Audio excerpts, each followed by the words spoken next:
Un challenge, c'est avant tout travailler une force ou une faiblesse. Le but, c'est de développer le salon, mais c'est surtout pour ça, il y a une méthode simple qui s'appelle la méthode. Bonjour à toutes et tous. Pour ceux qui ne me connaissent pas, je suis Cyril Dacosta, coiffeur et formateur business pour les salons de coiffure. Aujourd'hui, je vous parle d'un sujet bien spécifique, c'est la mise en place des challenges avec vos équipes et vos collaborateurs et surtout, quelques astuces pour les réussir. Alors restez avec moi, c'est maintenant. La première astuce, c'est d'expliquer aux collaborateurs le principe d'un challenge. Alors je sais que certains d'entre vous vont me dire « Attends Cyril, c'est ce que c'est qu'un challenge ?» et ils savent très bien ce que c'est. Certes, mais je vous propose d'aller un peu plus loin dans cette explication et je vous le dis tout de suite. La première chose, c'est de leur expliquer que un challenge, c'est avant tout travailler une force ou une faiblesse. Tout comme un sportif va faire du fractionné ou un musicien va faire ses gammes. Ensuite, c'est de lui expliquer que ça va permettre d'animer le salon. Bien sûr, le but, c'est de développer le salon, mais c'est surtout de mettre quelque chose en place à l'intérieur qui va animer l'équipe et créer quelque chose de nouveau. Et ensuite, bien entendu, c'est de récompenser les efforts.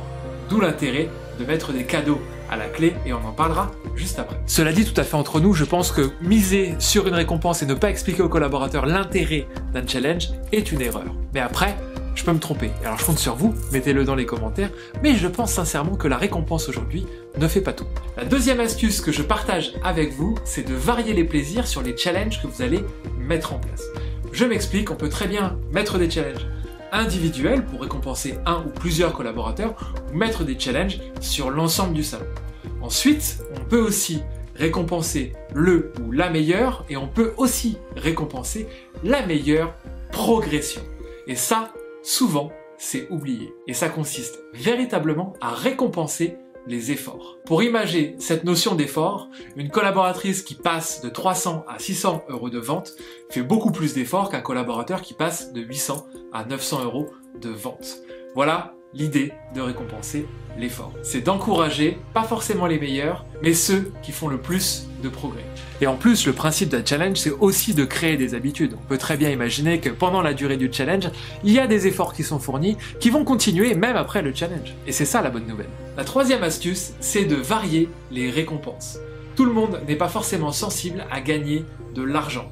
Certains seront plus sensibles à un stage de perfectionnement, par exemple, ou un soin dans un institut, et ça, c'est très important de le comprendre, et une idée que je peux vous donner, c'est de poser tout simplement la question à vos collaborateurs sur ce qui leur ferait plaisir de gagner. Et là se pose une question très simple, c'est oui, mais à un moment donné, si jamais ils me demandent un voyage de 2 jours au Maroc, qu'est-ce que je fais?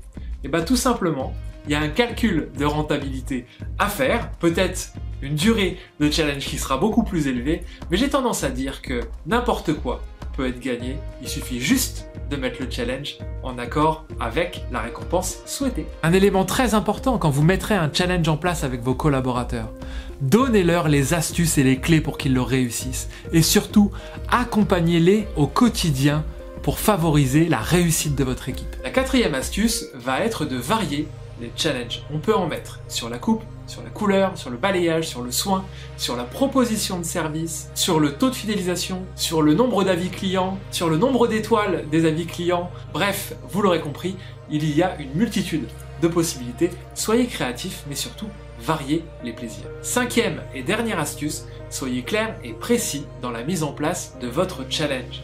Et pour ça, il y a une méthode simple qui s'appelle la méthode SMART. SMART, c'est une abréviation.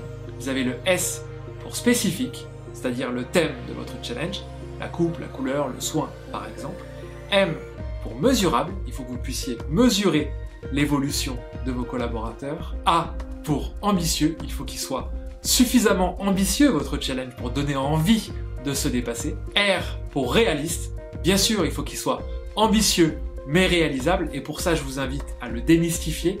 Par exemple, si c'est sur le soin, de mettre le nombre de soins à réaliser à la journée, par exemple.